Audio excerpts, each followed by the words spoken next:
The Agenda with Steve Paikin is made possible through generous philanthropic contributions from viewers like you. Thank you for supporting TVO's journalism.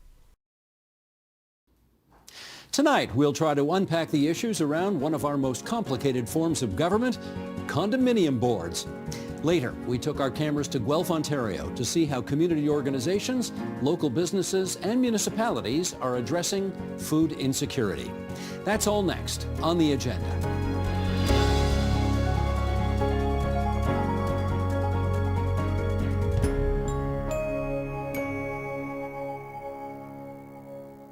We spend a lot of time on this program analyzing the exploits of the federal, provincial, and municipal orders of government. But there is sort of another level of government for the 1.3 million people in Ontario who live in condominiums. They have elections, they kind of pay taxes in their maintenance fees, and their boards are like the cabinet with significant responsibilities, even if not all members have the skills to manage those multi-million-dollar corporations. What's working and what's not in condo world? Let's find out from Lindsay McNally, Director of the Condominium Lending Group and former President of the Toronto chapter of the Canadian Condominium Institute. Joy Matthews, founder of Matthews Condo Law. Maria Demacus, lawyer with TVO Condominium Lawyers. And Eric Plant, Director of Brilliant Property Management and President of the Association of Condominium Managers of Ontario. And it's great to have you four with us around our table here tonight. Lindsay, I want to start with you because, as we suggested in the opening, what a condo actually is may be a bit confusing.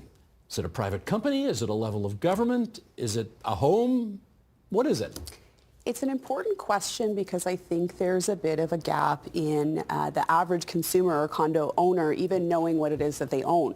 So what people need to understand first is that a condominium corporation is not a style of construction. It's not your tower in the sky. It is a style of ownership. And this could be your towers. This could also be what people traditionally think is a single family home. We do have lots of condos, particularly in Ontario, where it's standalone single-family homes that are part of a greater condominium corporation. The condominium corporation is created by way of a declaration, and that declaration sort of details what the condominium corporation is. And there's a number of legislation that impacts the way a condominium corporation operates, and that can be fairly complicated. Eric, do you want to add to that? It can be very complicated. So a condominium is technically a self-governing, non-charitable, not-for-profit with an elected board of directors. I've been at this almost 15 years, and I don't know what I just said. It is 30 years ago, a condo was very much a self-contained building, tower in the sky with 100 units and a board of directors who could manage it. These days, a condo is much more than that. The scale and size have grown dramatically. These can be multi-million-dollar corporations with purchases of upwards of 10 millions for certain assets that they need to replace. They have many shared facilities. They can contain restaurants, museums. I have one building that is a condo that shares facilities with a hotel, and one of the units is a museum. And it is a Gordian knot to untangle who's responsible for what. So these things have gotten excessively complicated, and the legislation has not. It has not kept up. We have the same legislation from 30 years ago. We'll come back to that later Absolutely. in our discussion. Maria, you live in a condo? I sure do. What do you like about the lifestyle? Well, it's my condo building is an 80-unit building. I love the lifestyle as a single person, doesn't have much to do, don't have much to really canvas throughout in terms of getting outside work done. But my neighbors are great. I'm one of the lucky few that can say that. And I'm sure others in the community can probably enjoy and say they enjoy their condo buildings. But what I like about condo living is the decisions are made for you, whether you like them or you don't. You contribute to the cost of them, but you get to enjoy the benefits of condo living, which are, for the most part, the services, the space, the building, the location. What you've just said sounds a lot like government. It is exactly like government. Do you think of it as another level of government? You do? Absolutely do. And it certainly is another level of government that's just highly ignored. It's not given the attention that it deserves, notwithstanding that it has very similar powers to municipal government. What's the flip side of that? You love certain aspects of condo life, but not everything is wonderful. What don't you like? When you buy into a condo, you have to give up certain freedoms. You're not your own decision maker or the king or queen of your castle. Other people make those decisions on behalf of the collective, not the individual unit owner interest. Sometimes they can come into conflict of one another, but in the end, you have to accept that it's a balancing act for the people that govern. Okay, that's where I get you involved here, because we have seen in regular politics how toxic things can get. How stinky can condo politics get? Well, it does stink quite a bit. Depends on who you talk to as well, too. And just on the theme of what a condo is, most people who buy into a condo have no idea what a condo is. They think it's either a house or an apartment. And it's neither. It's this like creature that we've been talking about. That's regulatory. It's got a board of directors that you elect. You got owners in there. You may have tenants in there. So at any one time, you got different disputes happening. And no one really knows who owns what or who's responsible for what, but yet they're pointing fingers at everybody all the time. Well, Eric, here's what's interesting. When I watch Doug Ford and Marit Stiles go at it during question period, and then when it's over, they each go home to different parts of the city. Yep. When a condo board meeting is over, the people who've been yelling at each other for the last hour and a half or 2 hours get on the same elevator and go to their homes. Yeah. How awkward can this get? It's the way I describe it. It's kind of like Kamala Harris living next to Donald Trump, and they both park their car next to J.D. Vance. It can be very, very contentious. So boards of directors are made up of elected officials from the building, and these people can be absolutely incredible, people with tons of experience that offer a lot to their building and guide it in the right direction. Others are the people that didn't like the lilacs out front because they wanted daisies, and they decided, I'm going to run a multi-million-dollar company as revenge. So you get a mixed bag of people, and that's where a lot of this conflict can come in. They hire companies like mine to manage, but they are the executive decision makers. Because they live in the building, you tend to get a bit more micromanagement because they see and they hear everything. It's a contained community. Lindsay, was he being facetious there when he said sometimes you can get fights between people because they wanted daisies and not lilacs? Absolutely. There's a whole body of case law, which Maria and Joy could talk about for hours, about cases that have gone to the courts where there's been an aesthetic decision that's been made at a condo and people took issue with it. Do people have the training to do these jobs? They're not paid, right, to be on a condo board? They're not paid to be on a condo board. They're not paid. That's right. So why does anybody want to do it? Because the alternative is that no one does, and then your values plummet. People buy into condos for different reasons. They could buy into condos as a means to maintain a sense of financial stability. Others buy into a condo for lifestyle purposes. That's the reason why I bought into a condo. Your objectives when you buy into a condo, which regardless of what led you to make that decision, is ultimately that you want to maintain the value, if not improve the value. And so there is always a tension in condo communities where, let's take the daisies versus the roses? Lilacs. The lilacs. Yeah. You're going to have these tensions because people see value in different ways. Now, condo boards, for the most part, have become much more sophisticated over the 20 years that I've been practicing in this area. They weren't as sophisticated in the past, but the reason they've become more sophisticated is there is more education out there. They may be volunteers. Many come from either current professional backgrounds or past professional backgrounds that lend definitely value to governance. They can make very sound business decisions. They can manage the community side with the business side as best as possible. But notwithstanding that they're volunteers, notwithstanding that there is no condo schooling, there is mandatory training at present. How valuable that is, at minimum, it provides at least some concepts to understand. Well, okay, Joy, let me follow up with you on this. I've met lots of politicians over the years who get into politics because they like the notion of wielding power. Is it the same at a condo board? You have different varieties of people who like to run for a board. Some actually want to do the right thing and maintain the financial strength of the condo. They have a passion project. They want to get EV chargers in. They want to update the renovations in the lobby. And then you have people who just don't go away. And they're the ones sometimes you have to be worried about because there's a natural succession planning that's important for healthy democracy, and it's a self-governing structure. So there's no term limits in condo world? There could be if you pass a bylaw. Oh, okay. Now you got to get the owners to be involved with that process as well too, but it's not unheard of to have certain directors be on the board for not just 5 years, 10 years, 15 years. And at a certain point, if they have full control of that condo, they basically run that place. Let's make the comparisons to governments again. Eric, come on in here. If governments don't collect enough taxes from their citizens, the roads go to pot, the schools go to pot, the list is endless about how things will start to deteriorate. I presume it's the same for condos. If you don't get enough in maintenance fees to keep the place going, the building goes to you-know-what. Two things can happen.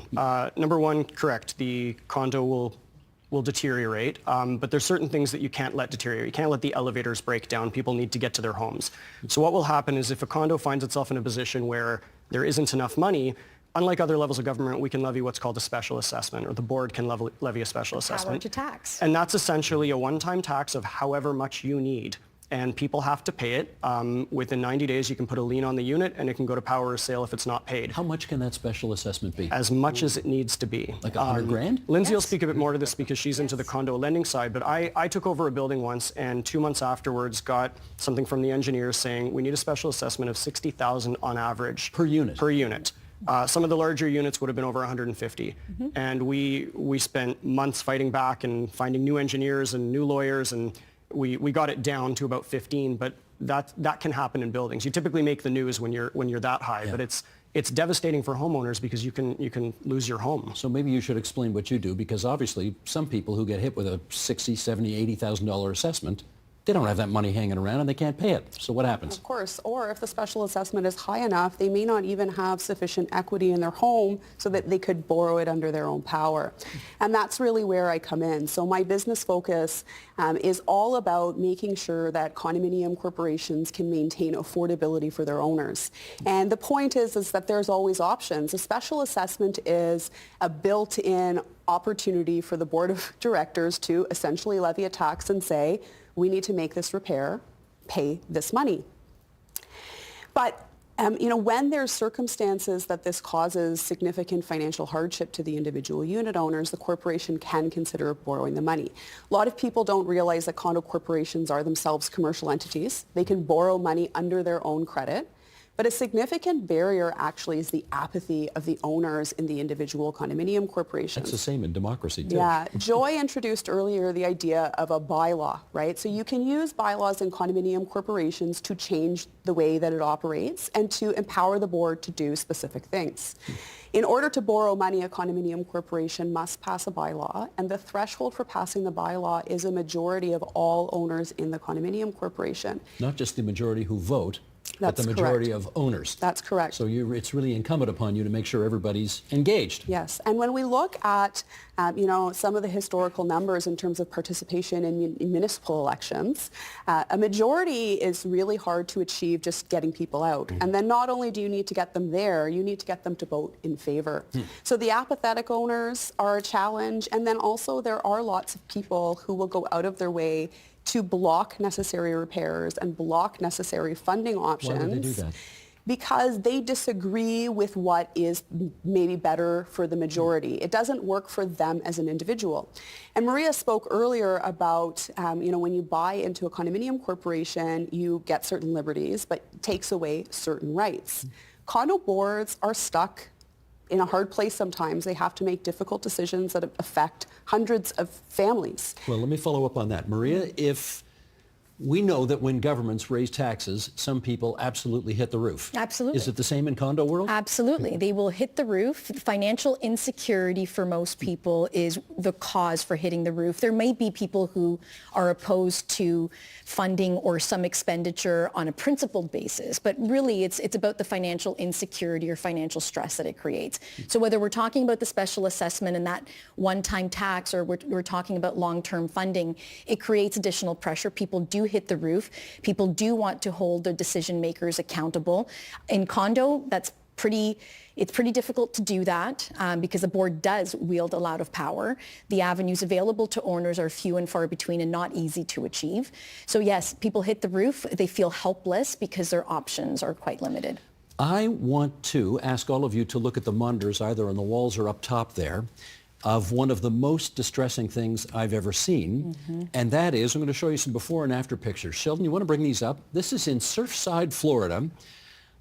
It's a condo building called, I think, the Champlain Towers, and they didn't keep as robust a fund for maintenance as they should have. And let's flip over to the next picture. In June of 2021, one of the towers, literally in the middle of the night, collapsed. Nearly 100 people were killed as they slept. And I guess, Joy, start us off on this. How much of a wake-up call was this for people who live in condos and condo boards?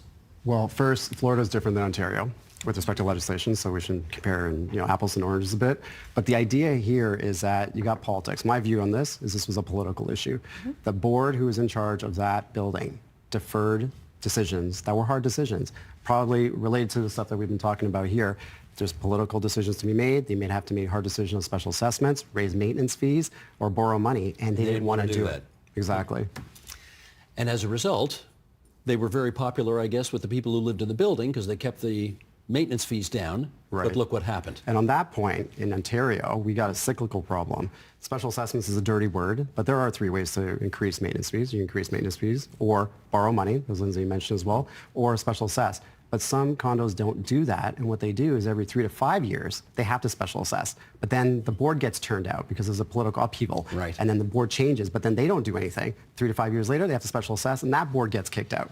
Are maintenance fees high enough in the province of Ontario? Generally speaking, are they robust enough in order to prevent buildings from falling down? It really depends. In some buildings, absolutely. In others, not at all. What happened since 2020 is we've had a period of inflation, starting mostly 21, 22. Inflation in the general public hit about 7-8%. Construction price index in Toronto anyways hit about 100%.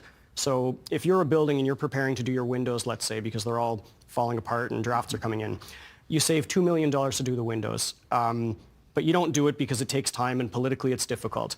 3 years later, you get to 2024, 25, that project might be $6 million now. That windows were a bad one. They about tripled. So most buildings have some sort of situation like that where they were saving for some amount of money for some project, inflation hit, and now they're drastically underfunded. And that's leading to either loans or special assessments or steep increases to maintenance fees. Or a combination of all of them. The problem with condos is politically, it's very difficult for a board to do what's necessary. Just like in federal, provincial, municipal governments, it's very difficult to actually pass that, that rule or that bylaw to raise that.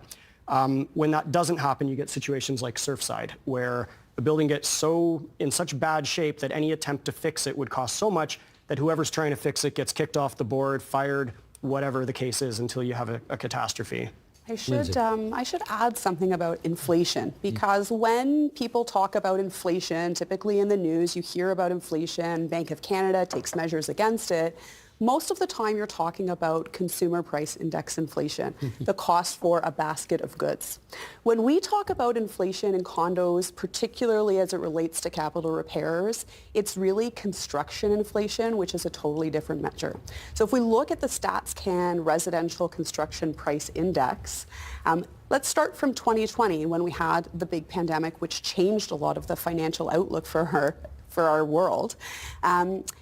From the beginning of 2020 to the end of 2023, inflation in Toronto was 71%, construction inflation, and inflation for Canada overall was about 50%. So when you assume people think consumer price index, we're aiming for 2 to 3%, over that same period of time, people are thinking, oh, my condo fees are going to go up 12%. And that's just not realistic. And when you apply these huge inflation measures against these multi-million-dollar projects, the impact is really significant. And when we look to the history of inflation, consumer price versus construction price, there's an interesting report by the Canadian Institute of Actuaries that shows us the history between the two as it relates to our capital repairs and condos. And construction inflation has outpaced consumer price inflation every year for at least 20 years. How much of a wake-up call was Surfside to people who had condos in Ontario? Well, to dovetail off of a point that Joy made, we should know this, we've worked together for years. Apologies. But we are comparing oranges and apples. Ontario, unlike Florida, has had legislation in effect mandating reserve funds since at least 2001. And so every condo will have a reserve fund. Whether it's adequately funded or not is a separate question. But every condo will have a reserve fund. Surfside was a little bit different because in Florida, you don't have these mandatory reserve requirements. There was also a difference in as much as there was a suspicion that the people who were inspecting the buildings didn't do a good job. Correct. Here, you've got a duty on engineers, especially those in the structural discipline, that they have a duty to warn. There are buildings that are Surfside ready in Toronto, in the GTA. What does that mean? Surfside ready, that if you don't catch it in time, even if that means putting an order to comply in the property and vacating it, you could have a Surfside disaster. There are the few, but they're very few. The more likely scenario you're going to have here is the envelope deteriorating, so whether that's water coming in, air coming in, the underground garage where it's spalling or it's cracking, or the roof is not keeping the elements out. That tough decision call by one group of people to raise the funds. Hopefully we don't get Surfside in Ontario, but the one positive thing that our government did back in 1998 is create this mandatory reserve fund requirement.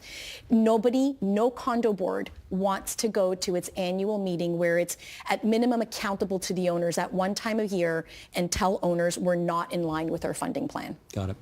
Eric, you're the condo management guy, so I want to bring you in on this one. As we hear in the world of politics, sometimes there's shenanigans. No. Sometimes, I would even go so far as to say illegalities. Sometimes it happens. Not often, but sometimes. Interesting. In condo world, one hears stories all the time about management people who run the building, essentially, for the people who live in it, and they've got their little sweetheart deals on the side about, steering business to their friends and this kind of thing. How much of that goes on? It does go on. I won't say it doesn't. It goes on not just with the management companies, but with boards of directors, with engineers overseeing projects. So fraud can happen in a variety of ways. In the management world, we now have licensing. So in 2017, licensing was introduced. We have to have a license. We can lose that license if there are complaints against us. We have to do continuing education. So that, I think, has gone in the right direction. Directors, less so. There hasn't been as much legislative change on the director side, so you do see the same thing. If you have one very powerful board president, let's say, the condo commandos or the dictators, we call them, those people can absolutely do the same thing. Anyone who can call a contractor can make themselves a deal. We, in the industry, have tried our best to weed out those people. We've tried to stop them. But it does still happen, unfortunately. In America, as we know from Donald Trump, if you, well, I'll keep it neutral here. If you do things that are controversial, you can be impeached. Right. Is there a way to impeach members of a board who overstep? Absolutely. There's a process called a requisition where the owners come together, requisition a meeting of all owners to remove that director into the term. You need 15%, there's thresholds. You need 15% of all owners to sign a requisition, a piece of paper, serve it on the board. The board has to call a meeting within 35 days to either keep or not keep that director. But they need 51% of the owners to agree for the removal. So there is an impeachment process. Okay. Everybody get comfortable here because I want to just do a bit of background on, thankfully this doesn't happen very much, but it happened a couple of years ago in the Greater Toronto area and it was absolutely terrifying. I'm going to talk about what happened in Vaughan, Ontario. A 73-year-old man decided to take out his rage on a condo board by murdering 5 people in the building. The police ended up killing the shooter. This was 2 years after the man claimed that the board was tormenting and torturing him with electromagnetic waves that were coming from an improperly constructed electrical room. The board tried to kick him out of the building, and they were in the midst of a legal process to do that, but clearly he struck first and ended up killing a bunch of his neighbors. Okay, Lindsay, what impact did this have in condo world in Ontario? Well, certainly there was a lot of sadness, because there are a lot of condominium communities that have similar difficulties with unit owners. And it is hard to see that type of violence coming.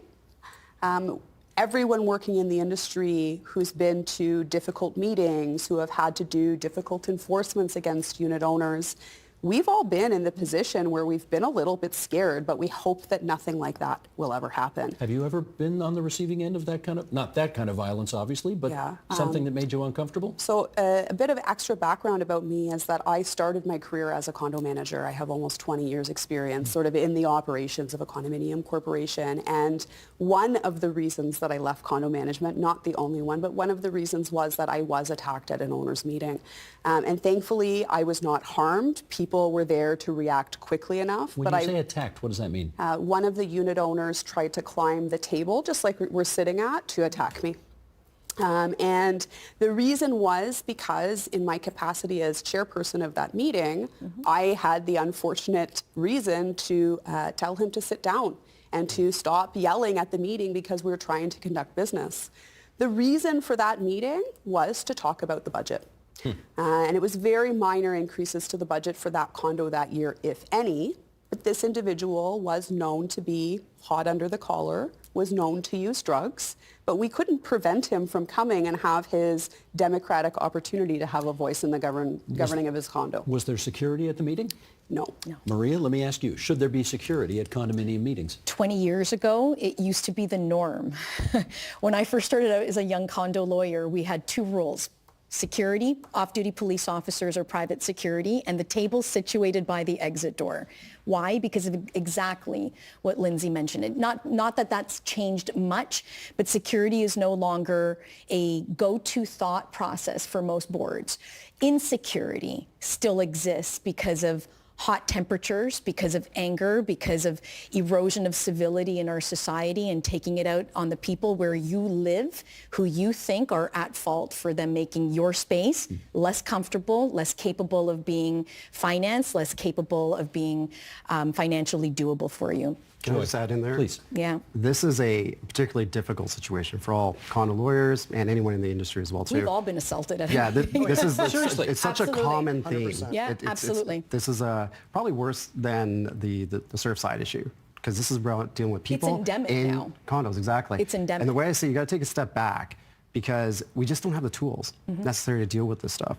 And the reason why we don't have the tools is because we're taking a reactive approach to these type of problems within the condo. And it's a bigger picture, and it's not an easy solution by any means, but there's three different spheres that are playing here. We got the criminal world, where you call the cops, something serious happens. Then you have the mental health world, where if they're sick, they go to the hospital. And you have the condo world. The condo world sticks in the middle of these three spheres. Unsupported. Unsupported, and most people who have issues are in that middle, where they're not violent enough to call the cops on. They're not sick enough to get them hospitalized, and they're not enough of a nuisance for us to send letters and do stuff. But yet we got to do something, and nothing really gets done. Have you been physically assaulted? See, the difference with me, a little bit, and this, to be fair, I am a little taller. You're a tall, yeah, To be fair, he yeah. points at me, I'm tall. devilishly handsome-looking, studly man. Yeah, so yeah. Age is affecting all of us in different ways. But that being said, I had martial arts training and background, but you don't need to be a martial artist to chair an owner's meeting at a condo. That shouldn't be a prerequisite. It shouldn't be a prerequisite. The level of civility is missing. And so when these situations happen, the boards, frankly, who are in charge of stuff, do one of two things. They either ignore the problem or they enforce it, and neither really work. Ignoring the problem just becomes a pointing the finger. Board tells management, do something. Management tells a lawyer. Lawyer calls the cops. Cops tell the board. And nothing gets done. You're all sitting at the Hague table where you get attacked. Precisely. And then the enforcement side is that it costs money, time, and it's not actually solving the problem. Have you been physically I assaulted? have been. The last time was July of this year, of 2024. What happened? Well, much like Lindsay, you're at an owner's meeting. I was asked to chair that meeting. You find yourself in that position, Joy, and I'm sure Eric does as well very often. As the chairperson, you're the one who's in charge of controlling the meeting, observing and making sure people observe rules of order. Well, before we even got started, the topic of the day, coincidentally, was a funding. This condo needed $14 million to do some major envelope and underground garage work. Of course, the condo didn't have $14 million. It needed to borrow, and it was putting before that owner group two options. Either we tax you your share of that $14 million, or we borrow the $14 million. The announcement in the lead time, or in the lead up to that meeting, was we're going to have the lawyer present, the engineer present to help explain everything. Well, before we got started, somebody said, "Are you the lawyer?" Yes. Great. I look over to the side, before I know it, someone grabs my neck, turns me around, and just throws a punch. You are kidding. I am What not did you kidding. do? Well, I punched back eventually. Maria's tough. Yeah. You don't want to punch Maria. You don't punch, Well, thank and that you. speaks to management, too. They have to be tough to stick around this industry. Who would ever take that kind of job environment to work in. Well, I can speak to that if that's okay. We have a manager shortage right now, and one of the reasons is exactly that. this. Yeah. To answer your future question, I've been insulted as well, not in a meeting, but by an owner who trapped me in the little condo office at the site years ago. The more common scenario. That's more common. That's So the more and that common happens daily all the time scenario. as well. Yeah. But we, through various reasons, we have a shortage of managers, and one of the reasons is that. Now, the management career is a great career. It's very interesting. Its pays have gone up because of the shortage, which is also nice. But that is a serious issue. When you have to go and share a meeting in front of a crowd of angry people because maybe not your fault, maybe some previous manager or board of directors hadn't done something right, and you're in a position like that where your building is $10 million behind, it is not an easy thing to face a group of individuals and tell them, hey, you each need to pay $100,000 or take on a loan that you're going to be paying off for years. Very challenging. Did you get hit? No, I had a letter opener near me and I grabbed it and I scared the guy off. But it came this close. Crazy how we have these stories. Oh no, I have more than that one. It's common. It's not uncommon. Put it that way. I must say, I'm a little taken aback. I had no idea it was this bad. There's insecurity in condominiums, but more so for the workers. You can have owner-to-owner, neighbor-to-neighbor conflict, but the reality is the most profound insecurity in condominiums is towards the people that work there. It is the managers, it is the security guards, it could be the janitorial staff. People who work there are the front line and the go-between between the ownership group and the board of directors that makes the decisions. For better or for worse, they're at fault for when things go wrong. They are never, they're never complimented when things go right, but at minimum and on a daily basis, they are people's abusive sounding board. Just a double check on that. With the licensing since 2017, the shortage existed for a lot of reasons. One is your manager is balancing the free market system of a contract where if they don't do what the board wants, they may get fired and the contract goes and they lose their job. On the other side, the CMRAO complaint process, the licensing agency, can have applications levied by anybody against them and then the license is purchased. So the burnout and the stress that managers are going through is incredible in this industry. But add into that the devolution of how people how people can communicate with one another, the lack of communication. It goes back to just that erosion of civility. There are angry people that go home each and every day that take their anger out on those people that they find in their home. Well, in That's which case, the problem. all right, we got less than 5 minutes to go here. Let's pitch some ideas on what you'd do if you were in charge to improve condo life. Go ahead, Lindsay, start us off. Oh, put me in the hot seat. So, I mean, for me, my perspective, what I see every day in my career is that people are really struggling financially in today's economy. And the problems that are going on in reserve funding in condos and funding level in condos in general, they're having a real impact on people. And so there are a number of ways that the Canadian Condominium Institute, the organization that I represented as past president, we have put forward recommendations to, we'll call them the regulators, because there's a few players in the industry that regulate condos, but we've put these ideas forward and they haven't been implemented.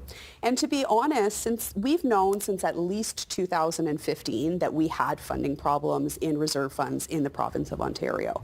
Then in 2020, the Auditor General released a report that said 69% of condominium corporations don't have enough in the reserve funds. Are you looking for taxpayer money to help buttress that? No, what we're, in my experience, we talk a lot about fault. We've used that word a few times here. In my experience, most of the time, it's not anyone's fault. Correct. Most people are doing the best they can within the framework of the legislation, what it guides them to do. Right? So if we don't fix what the legislation requires in terms of funding levels, we're never going to get any closer to having the right amount of funding. If some of these regulations were implemented, there would be some short-term pain. There would be a sharp rise in condo fees right away. But when financial challenges happen in the future, at least all these condos would have more of a financial cushion. They would be wiggling closer to the right level. Eric, what do you suggest? There are a lot of things. My key, just from the manager's point of view, is, as it was spoken about before, directors who get on the boards who really shouldn't be on there, they're very difficult to remove. And Joy mentioned the process before about requisitioning a meeting, getting 50+1% of the owners. In a lot of buildings, the owners are off-site. In a lot of buildings, the board will do whatever they can to make that process difficult. They won't share information. They won't call the meeting. So it's hard to get rid of bad people. Managers have licensing now. If there's a bad manager out there who does something wrong, steals, has a sweetheart deal with a contractor, they'll lose their license. There's no such thing for directors. And I understand the philosophy of self-governance. You elect people, and we see how well that works at other levels of government. but there should be some oversight. Maybe not a government body that can kick off a director, but one that maybe can lower the threshold for the community to do that themselves in the event of wrongdoing. Joy would probably disagree with me on this. We just had a bit of a discussion about this in the lobby, but that would help because some of these directors get in and they don't leave. It's an ego thing for them. They don't want to go, and they can cause tremendous damage for their communities. I got less than 2 minutes. Let me get go ahead. 45 seconds from each of you. Okay, so for me, communities, mental health, that would be the focus. And with that, it should be a question of not if someone gets sick, but when any one of us could get sick.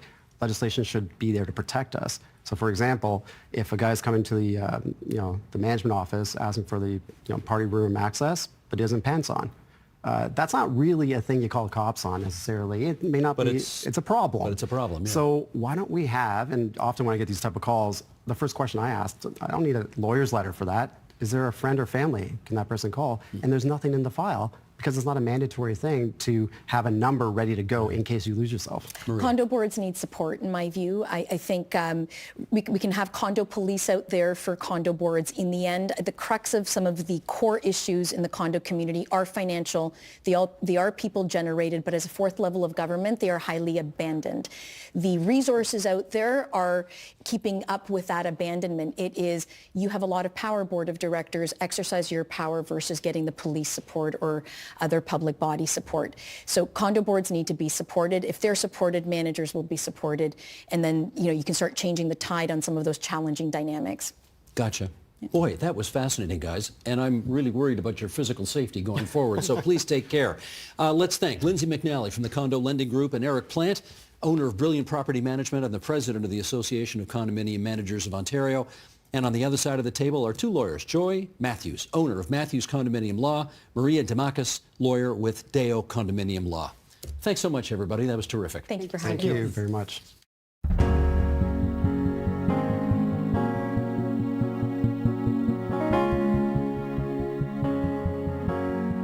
High levels of food waste are a symptom of a food system that isn't working. We know landfill capacity is limited in the province. We need to find solutions that the actual producers of food waste are going to use and continue to use. There's not a lack of food, there's just getting it to people is the issue right now. Oftentimes we try to make connections between food insecurity and hunger and wasted food. I think that's a pretty common trope in our society. It's something we need to be really careful about. There's some amazing innovators out there who are doing great work to temporarily give food to people who are hungry, food that otherwise might be wasted. So the SEED is a program of the Guelph Community Health Centre, and our vision is a community where everyone has the food they need to be well. And we go about achieving this vision by creating programs and social enterprises that are meant to increase financial and physical access to nutritious food, particularly among people who are facing food insecurity.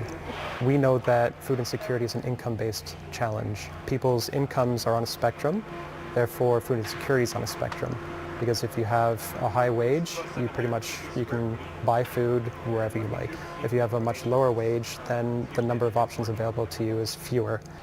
So we keep the freezer at -18, which is a recommended temperature for preserving things like meat donations, and we have frozen meals and things of that nature in here as well.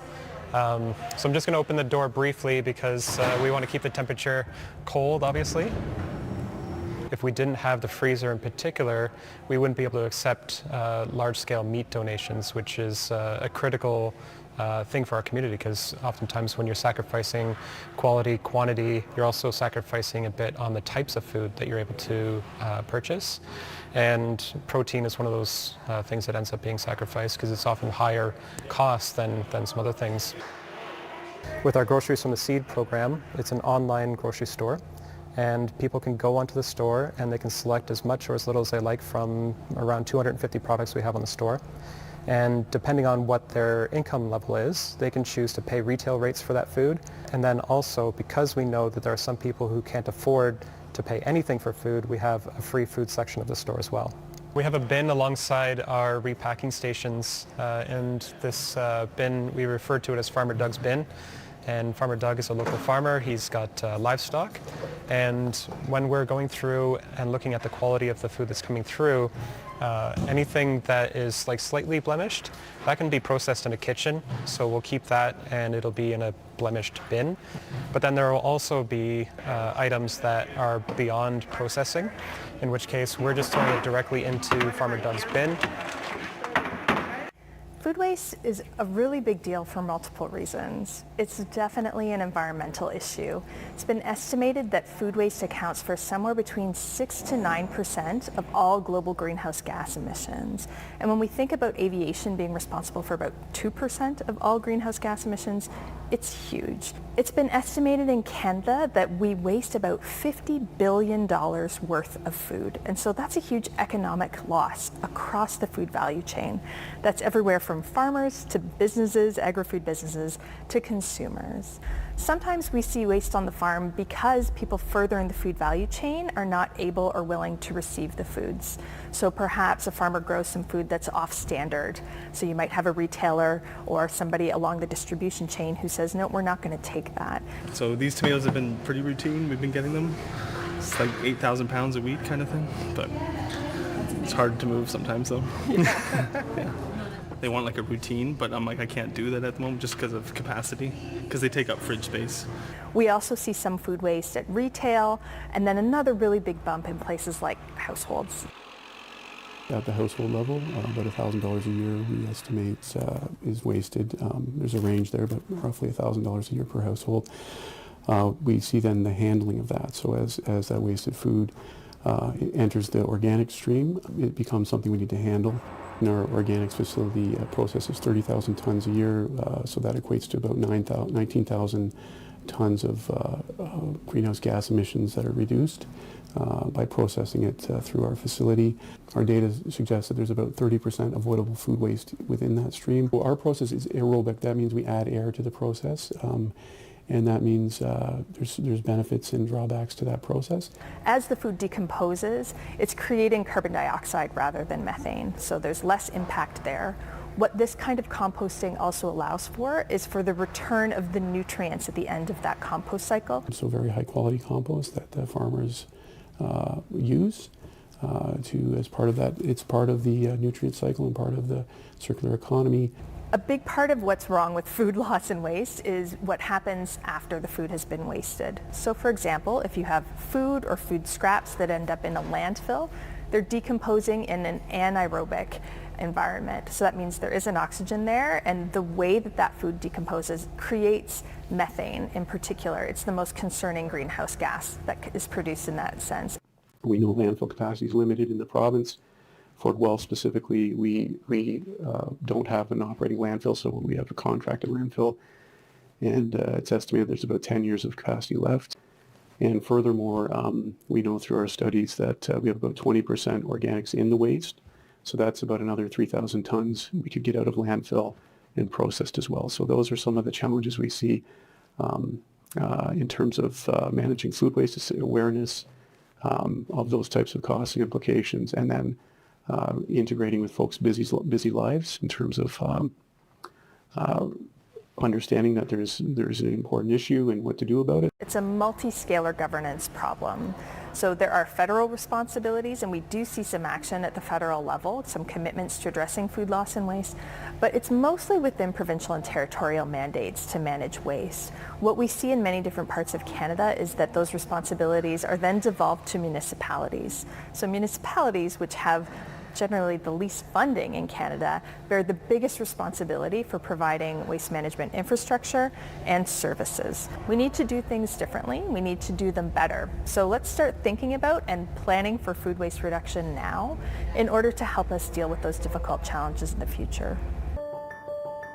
There are a lot of municipalities that don't have access for a number of reasons to curbside collection programs, whether that's because of the infrastructure costs or the economies of scale that simply don't exist in rural municipalities.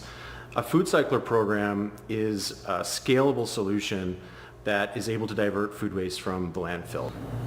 The food cycler is a convenient countertop appliance that offers a solution to food waste. What we do is we take all of your leftover food scraps, and through a matter of hours, we recycle that down by approximately 90% into a nutrient-rich soil amendment that you can then take and mix into your garden. The problem with food waste in Ontario is that one of the largest contributors to municipal solid waste landfills is food waste. And the largest contributor to that food waste is households. So we've got a real challenge on our hand. And unfortunately, a lot of these municipal solid waste landfills are not capturing that methane gas that is so harmful to the environment. We won't be able to catch up to the food waste problem if we don't change our behaviors. The problem of food waste has often been an afterthought because we put it in the bin, it goes to the curb, and we forget about it. Somebody else is taking care of it. And when you're starting to use a system like the food cycler, it's a lot more in your face. You're more intimate with your food waste, and you become, quite honestly, shocked at how much you waste over the course of a day or a week. And I think that either consciously or subconsciously changes your purchase habits, and I think that is what inspires us as a society wasting less food. It's important for us to recognize, though, that food insecurity at its base is an income inequality and income insufficiency issue, in the same way that food waste as a problem is due to overconsumption and not enough management across the food value chain. So I think it's important for us to look at solutions that deal with both of these issues at their base. It's part of why I think the Seed is such a great example. They do work that addresses food security as a dignity issue and as an income inequality issue. I want to make it clear that by us bringing surplus food into the warehouse and breaking it down, sending it out to partners, making it available in the grocery store, we don't see this as a solution to food insecurity. This is hopefully a temporary thing before those income-based solutions come into play.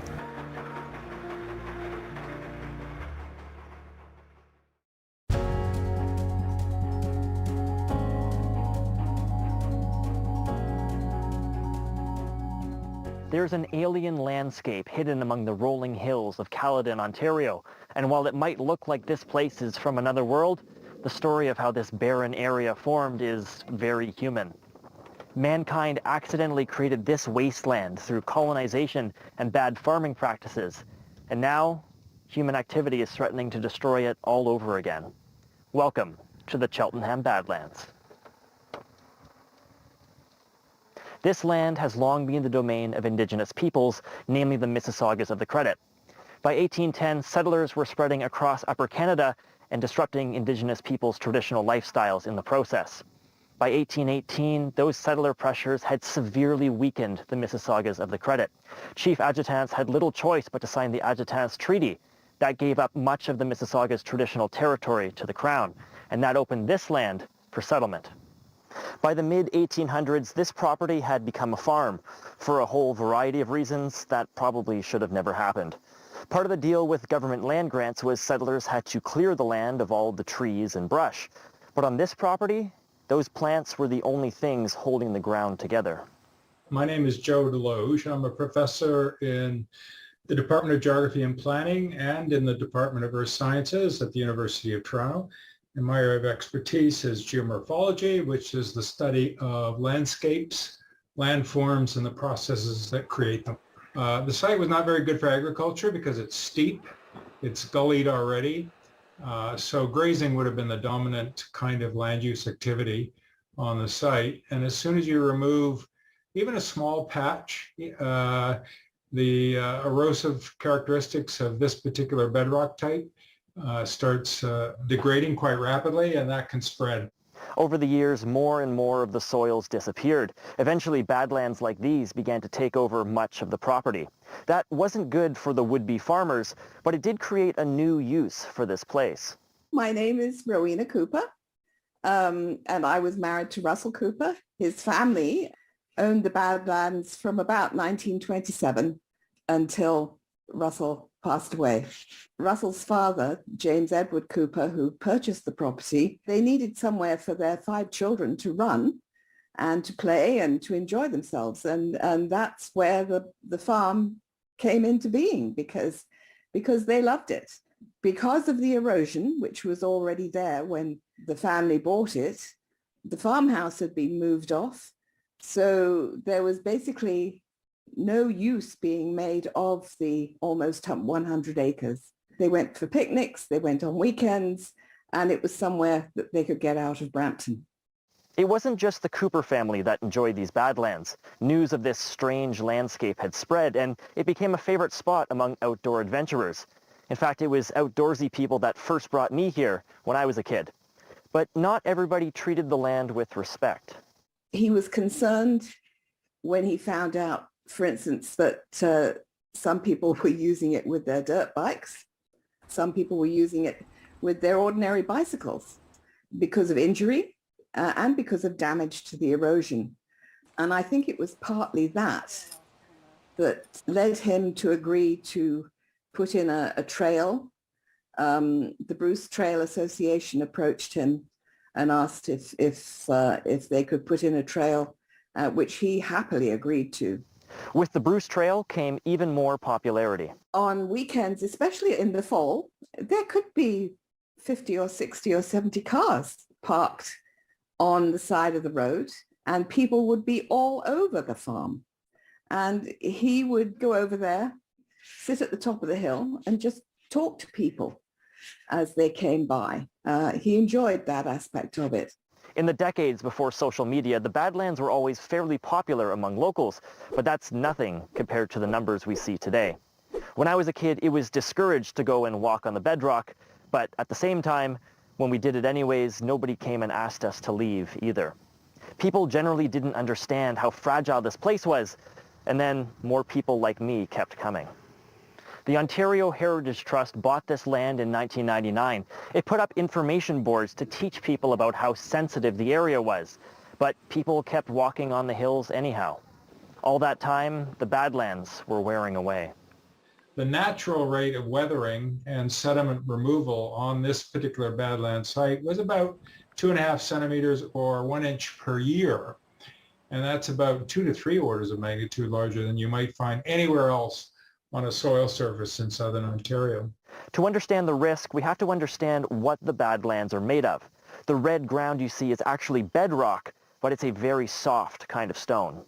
Queenston shales, which is the formal name for the formation, these nice red bed shales that extend all the way down to Lake Ontario.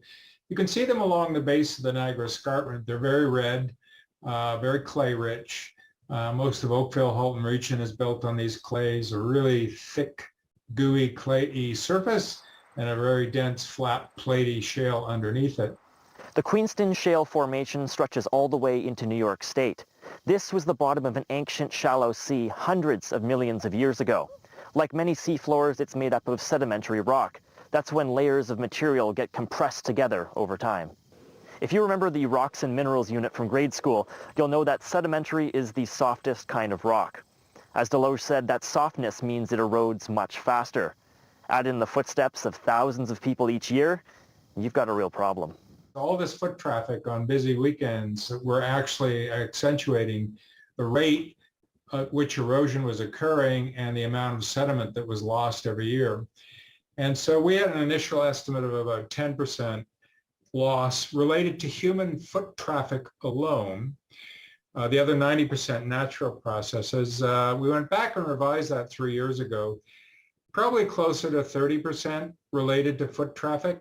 The Conservation Authority put up fences and signs begging people to stay off the sensitive ground, but people kept walking all over the property.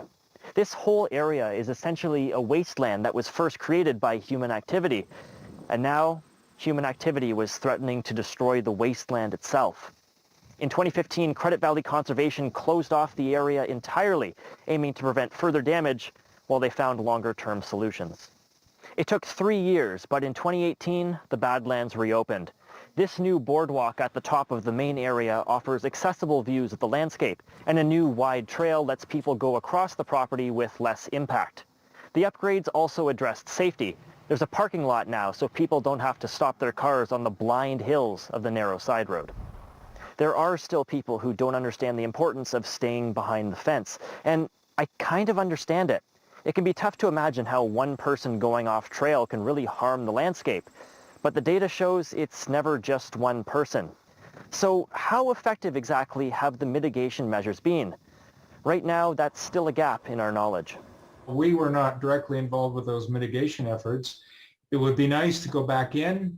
Now we're 3 years since our last set of measurements, and we might find a detectable difference in terms of removing foot traffic from the site. We hope to look forward to working with either the Ontario Heritage Trust, the Credit Valley Conservation Authority, the Bruce Trail Conservancy, to possibly getting back to the site over the next 2 to 3 years, see if we can't add to the data that we already have and keep that data record going for decades to come, because it's, I think personally, worth preserving that. The Badlands popularity is still rising, and that pressure is going to mean a growing risk to this unique and sensitive landscape.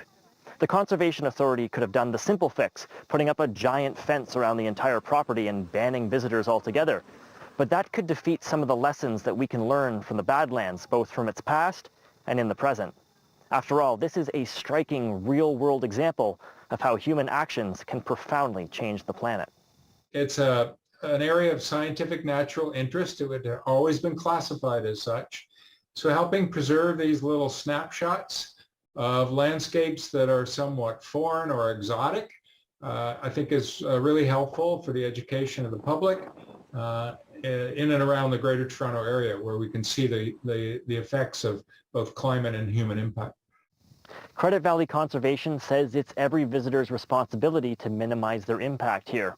That'll determine whether the Cheltenham Badlands get worn down into nothing or whether they'll be here for generations to come as part of Canada's living history.